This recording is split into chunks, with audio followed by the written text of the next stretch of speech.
السلام علیکم ورحمۃ اللہ وبرکاتہ۔ میرے معزز ناظرین، آج ہم آپ کے سامنے سورہ حاقہ، یہ وہ سورہ ہے کہ اگر آپ دل و دماغ دونوں کو کانسنٹریٹ کر کے اگر اس کے ترجمے کو اور اس کے مفہوم کو سمجھیں گے تو انشاءاللہ یہ آپ کی زندگی بدل سکتا ہے۔ تو بلا تاخیر کرتے ہوئے چلتے ہیں۔ یہ سورہ مکی ہے، مکہ معظمہ میں نازل ہوئی ہے۔ اعوذ باللہ من الشیطان الرجیم، بسم اللہ الرحمن الرحیم۔ شروع اللہ کا نام دے کر جو بڑا مہربان اور نہایت رحم والا ہے۔ الحاقہ، میں آپ کو بتا دوں کہ اس سورے کا نام بھی حاقہ ہے اور اس کی شروعات بھی حاقہ سے ہو رہی ہے۔ تو حاقہ کا جو یہ ورڈ ہے، جو لفظ ہے، وہ بنا ہے آپ کا حقیقت۔ ایک آپ نے ورڈ سنا ہوگا جو ہم اکثر اپنی زبان میں بولتے ہیں حقیقت۔ یہ بات حقیقت ہے، یہ حقیقت ہے، یعنی حق بات، اسی سے حق بھی بنا ہے۔ تو حاقہ کا مطلب حق۔ اب اس کا جو الگ الگ ائمہ نے جو ترجمہ کیا ہے، ہم ذرا ایک بار اس پہ نظر ڈالیں گے کہ کیا ترجمہ کیا ہے۔ دیکھ رہے ہیں آپ، اس کے جوناگڑھی صاحب نے ترجمہ کیا ثابت ہونے والی۔ اس کے بعد تقی عثمانی صاحب نے ترجمہ کیا ہے وہ حقیقت جو ہو کر رہے گی۔ آگے بڑھتے ہیں۔ کنز الایمان، امام فاضل بریلوی اعلیٰ حضرت رحمۃ اللہ علیہ، کنز الایمان ترجمہ کیا ہے وہ حق ہونے والی۔ آگے دیکھیے، حسن رضوی صاحب ہو کے رہنے والی بات۔ آگے دیکھیے، امین اصلاحی صاحب شدنی۔ یہ سب کا مفہوم ایک ہی ہے۔ الحاقہ، حقیقت، الحاقہ حقیقت، حق ہونے والی، ثابت ہونے والی۔ ملحاقہ، یہ اللہ تبارک و تعالیٰ کا انداز ہوتا ہے کہ تم کیا جانو۔ ملحاقہ، یہ حقیقت کیا ہے، تم کیا جانو۔ وما ادراک، اور پھر کہتا ہے پروردگار یہ اتنی مطلب دہشت پھیلانے والی چیز ہے، قیامت کی جو ایکسیڈنٹ جو قیامت کا ہوگا وہ اتنا بھینکر ہے، اتنا ہولناک ہے کہ اللہ تبارک و تعالیٰ کہہ رہا ہے وما ادراکا، اے میرے پیارے بندو تمہیں کیا معلوم، وما ادراکا ملحاقہ، کہ یہ کیا ہے حقیقت ہونے والی، یہ کیا چیز ہے، تمہیں کیا معلوم۔ اب بتایا گیا ہے اللہ تبارک و تعالیٰ نے اسی حقیقت کو جس کو آج تم جھٹلا رہے ہو، جس پر آج تمہارا یقین نہیں ہے، اسی حقیقت کو کذبت، یہ وہ حقیقت ہے، یہ وہ جس کو سمود، قوم سمود، اس پر حضرت صالح علیہ السلام کو قوم سمود پر نبی بنا کر کے مبعوث کیا گیا تھا۔ تو کذبت سمود، یہ وہ قوم، مضبوط قوم تھی جن کو اللہ تبارک و تعالیٰ نے بہت قوت بخشی تھی۔ وعاد، اور قوم عاد، یعنی سمود نے کذبت کیا، جھٹلایا، اور قوم عاد نے اسی حقیقت کو جھٹلایا، یعنی قیامت کے دن کو اس کا یقین نہیں تھا۔ جس طرح سے آج ہماری تمام لوگوں میں، آج اس قوم میں بھی لوگ یقین نہیں کرتے کہاں قیامت ہوگی۔ وعاد، اور قوم عاد، یہ دونوں قوموں کا نام ہے۔ عاد میں حود علیہ السلام کو اللہ نے نبی بنا کر کے بھیجا تھا، حود علیہ السلام، اور سمود میں صالح علیہ السلام، صالح علیہ السلام، ان دونوں کو نبی بنا کر کے اللہ تبارک و تعالیٰ نے مبعوث فرمایا۔ تو کیا ہوا، اس حاقہ کو کذبت کیا سمود، قوم سمود نے، قوم عاد نے، یعنی حود علیہ السلام اور صالح علیہ السلام، دونوں قوموں نے اسی حقیقت کو جھٹلایا۔ کس کو؟ بالقاریہ۔ ہم نے آپ کو اس سے پہلے بھی بتا چکے ہیں، القاریۃ ملقاریہ وما ادراک ملقاریہ، یعنی کھڑکھڑا دینے والی، ہلا دینے والی، جھنجھوڑ دینے والی۔ قاریہ کہتے ہیں کھڑکھڑانا۔ تو یہ جو حاقہ ہے کھڑکھڑا دینے والی، یہ جو قیامت کا منظر ہے، اس کو قوم سمود نے اور قوم عاد نے دونوں نے جھٹلا دیا تھا، اس پہ یقین نہیں کیا تھا۔ جب نبی اور پیغمبر کہتے ہیں کہ دیکھو ایک وہ دن آنے والا ہے قیامت کا دن جو اتنا بھینکر ہوگا، اتنا ہولناک ہوگا، تو کہتے تھے ارے یہ تو ایسے ہی ہیں، ان کی بات کا کیا برا۔ فَأَمَّا ثَمُودُ فَأُهْلِكُوا، اب یہ قوم سمود، چنانچہ رہی قوم سمود، فَأُهْلِكُوا، تو اسے ہلاک کر دیا گیا۔ ہلاک کرنا، اہلکوا ہلاک کرنا، برباد کر دیا گیا، کس سے؟ بالطاغیہ۔ طاغیہ کہتے ہیں ایک بھینکر چیخ، ایک آواز، ایسی آواز جو انسان سننے کی کیپیسٹی نہ لا سکے اور آواز سن کر ہی مر جائے۔ آپ نے سنا ہوگا کبھی کبھی برسات میں بجلی کی بھی آواز اتنی تیز گڑگڑاہٹ ہوتی ہے کہ ہمارے اور آپ کے جو دل ہیں وہ کانپ جاتے ہیں۔ تو آپ یہ سوچو کہ وہ آواز جس نے پوری قوم کو نیست و نابود کر دیا، وہ آواز سن نہ سکے اور مر گئے، تو اس سے اندازہ کر لیجئے کہ وہ چیخ، وہ طاغیہ کتنی بھینکر ہوگی، جس سے یہ قوم پوری تباہ ہو گئی۔ آواز سے کون تباہ ہوا؟ قوم سمود۔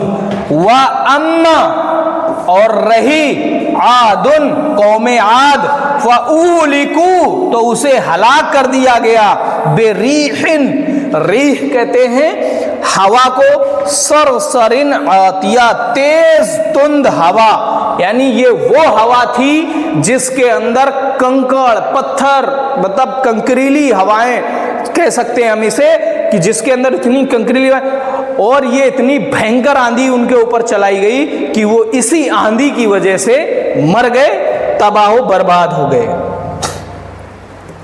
آگے دیکھتے ہیں، اسی کا ذکر اللہ نے آگے کیا ہوا ہے کہ وہ کیسی ہوا تھی۔ سخرہا، تو یہ جو سرسرین آتیہ تھی نا، ریحن سرسرین آتیہ، یہ ہا اسی کے لیے آیا، تو اس ہوا کو مسخر کر دیا۔ سخرا کا مطلب ہوتا ہے کسی پہ مسخر کر دینا، ہے نا۔ علیہم، اس قوم کے اوپر یہ ہوا مسخر کر دی گئی، سبع کہتے ہیں 7، لیالن کہتے ہیں رات، لیلۃ القدر، لیل کہتے ہیں رات کو، اسی کا جب پلورل بنتا ہے جمع ہوتی ہے تو ہو جاتی ہے لیال، تو 7 راتیں، اور 8 کہتے ہیں 8 کو، اور ایام کہتے ہیں دنوں کو، یوم مطلب دن، اس کی جمع ایام، تو 8 دن 7 راتیں یہ آندھی کنکڑیلی ہواؤں والی مسخر کر دی اللہ نے قوم عاد پر۔ تو قوم عاد پر اللہ نے یہ 7 راتیں 8 دن تک لگاتار چلائی، ایک قوم کا بچہ تک نہیں بچا، سب کے سب نیست و نابود ہو گئے، حسوماً، یہ لگاتار چلتی رہی۔ تو چنانچہ فَتَرَ الْقَوْمَ فِيهَا صَرْعَىٰ كَأَنَّهُمْ أَعْجَازُ نَخْلٍ خَاوِيَةٍ، چنانچہ تو تم دیکھتے ہو قوم کو، فیہا، اس میں سے کوئی بھی، مطلب ہر ایک، کأنہم، وہ ہو گئے، گویا کأنہم، گویا کی وہ، آجاز و نخلن خاویہ کہتے ہیں کھجور کے کھوکھلے تنے کے مانند تم انہیں دیکھتے ہو یا دیکھو گے۔ تو اب کھجور آپ نے دیکھا ہوگا، کھجور کا پیڑ، اور اس کے اگر بیج سے ٹکڑے کر دیے جائیں چھوٹے چھوٹے، اور پھر کھجور کیا ہوتا ہے، اوپر کا جو حصہ ہوتا ہے کھجور کا تنا وہ مضبوط ہوتا ہے اور اندر سے وہ کھوکھلا ہو جاتا ہے، تو کھوکھلا، تو کہتے ہیں کھوکھلے کھجور کے تنے کے مانند، کھجور کی کھوکھلے تنے کے مانند تم انہیں دیکھتے ہو یا دیکھو گے۔ اگر اے نبی آپ، ایک ترجمہ اس کا یہ بھی ہے کہ اے نبی اگر آپ اس وقت ہوتے تو تم دیکھتے کہ وہ کس طرح سے کھجور کے کھوکھلے تنوں کے مانند اوندھے پڑے رہ گئے، یعنی یہ ہوا نے ان کو پوری طرح سے نیست و نابود کر دیا۔ ہل ترى لهم من باقیہ، تو کیا تم ان میں سے کسی کو باقی دیکھ رہے؟ یعنی اللہ تعالیٰ نے کسی کو نہیں باقی رکھا، سب کو تباہ کر دیا۔ حل مینس کیا، ترا مینس تم دیکھتے ہو، لہم انہیں من باقیہ، باقی میں سے یعنی بچے ہوئے، یعنی اس میں کوئی بھی نہیں بچا۔ وجاء فرعون، پھر آگے ذکر آیا کہ قوم عاد اور قوم سمود کو بھی برباد کیا، اس کے بعد اور یہ کہ فرعون آیا، یعنی ومن قبلہ والمؤتفقات بالخاطیہ، یعنی یہ قومیں بھی برباد کی گئیں اور اس سے فرعون آیا، وجاء فرعون، فرعون آیا اسے بھی، ومن قبلہ اور اس فرعون سے پہلے، والمؤتفقات کہتے ہیں، مؤتفقات کہتے ہیں الٹی ہوئی بستیاں، یعنی ایسی بستیاں جنہیں اللہ نے پلٹ دیا۔ کس وجہ سے پلٹ دیا؟ بالخاطیہ، اسی سے بنا خطا کرنا، میری کیا خطا ہے، تو خاطیہ کہتے ہیں خطا، یعنی خطاؤں کی وجہ سے جو الٹ دی گئی بستیاں، یعنی قوم سمود پلٹ دی گئی، قوم سمود کو برباد کیا، قوم عاد کو اللہ نے عذاب دیا، فرعون کو اللہ نے عذاب دیا، اور اس سے پہلے بہت سی بستیاں اللہ تعالیٰ نے ان کی گناہوں کی وجہ سے پلٹ دیں۔ اچھا، اب یہ سب کام کیوں ہوئے؟ یہ جو قومیں برباد کی گئیں، ان کے برباد ہونے کی وجہ کیا تھی؟ وہ آگے اللہ تبارک و تعالیٰ نے بیان کی ہے، فَعَصَوْا رَسُولَ رَبِّهِمْ، فَعَصَوْا رسول ربہم، یہ بستیاں اور یہ قوم اس لیے پلٹ دی گئی کیونکہ اس قوم نے اپنے رب کے رسول، یعنی اس قوم کے اوپر جو اللہ نے رسولوں کو بھیجا تھا، ان رسولوں کی عصو نافرمانی کی، یعنی اللہ کے جو رسول پیغمبر آتے رہے قوموں میں، وہ انہیں دین کی صحیح جو دعوت دیتے تھے، اس قوم نے اپنے پیغمبر کی بات نہیں مانی، جس طرح سے آج کی قوم اپنے پیغمبر کی بات کو مانتی ہے، مان تو رہی ہے کہ پیغمبر ہیں، لیکن پیغمبر کی تعلیمات پر کوئی عمل نہیں ہے۔